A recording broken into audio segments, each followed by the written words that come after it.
Neçə dərdin dərmandır vallahi bu? 1001 var mı? 77. 77 bağışlı.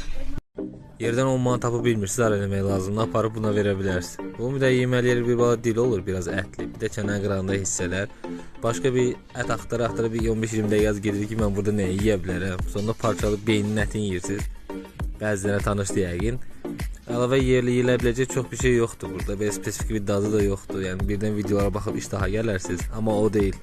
Yenə də baxın da basıb gözünü çıxarmağa istəyirsinizsə gedin. Xoş olsun.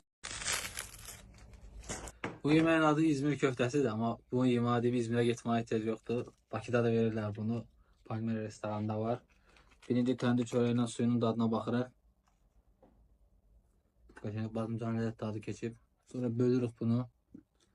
Qəşəng suyuna buluruq belə. Bölmə olmaz, pamuk. Ləzzətlidir. Bura gəlsəz yeyərsiniz.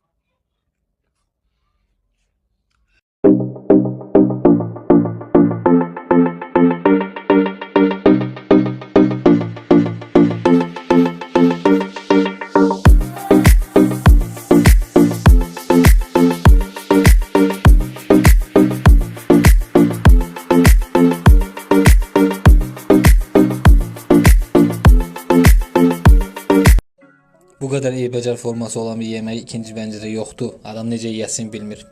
6 manat 50 qəpik verib qızarmış sifariş eləmişdi. Bunun adı şırdandır. Yəni, ondan sonra 2 dənə dönər üst-üstə yesəm daha qabağa düşərdim. Hələ üstə bir bakal böyük ayran da içmək olardı. Yəni dadı bol ədviyyatlı düyü dadı gəldi. Üstə yediyim burada ən dadlı şey soğanla limon idi yanındakı. Yəni mən dadını heç bəyənmədim. Getsəz nuş olsun.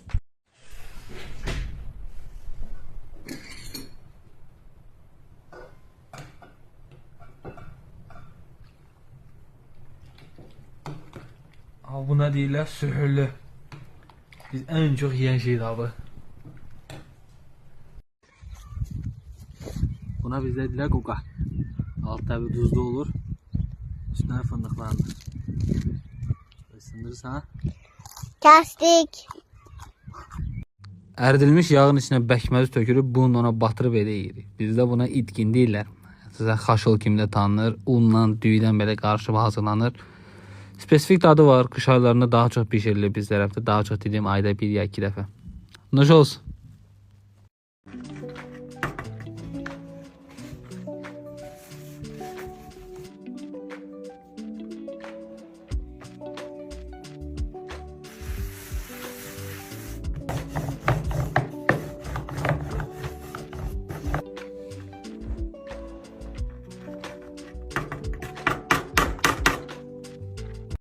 Uşaqların çox sevəcəyi bol vitaminli kokteyl. Bunun üçün bizə lazım 20 dənə çiyələk, bir dənə banan, qəşəng doğrayırsınız, təmizləyirsiniz, əlavə verirsiniz qaba, üstünə 1 stəkan təbii süd olsa çox daha yaxşı, olmasa mağazadan alınan. Bunu qəşəng blenderdən keçirirsiniz, xırda olana kimi. Üstdən sonra ağ olsa yağlı marul dondurma daha yaxşı, əlavə edib yaxşıca qarışdırırsınız. Stəkana süzürsünüz, amma burada ən əsas məqam mütləq bir dənə nanə yarpağı qoyun ki, görüntü tamam olsun. Çox ləzzətli alınır, çox qəşəng alınır. Bu arada bu meyvələri əvvəlcədən stocda saxlayıb eləsəz çox daha yaxşı alınacaq. Hazırlamaq üçün save eləyin. Nuş olsun.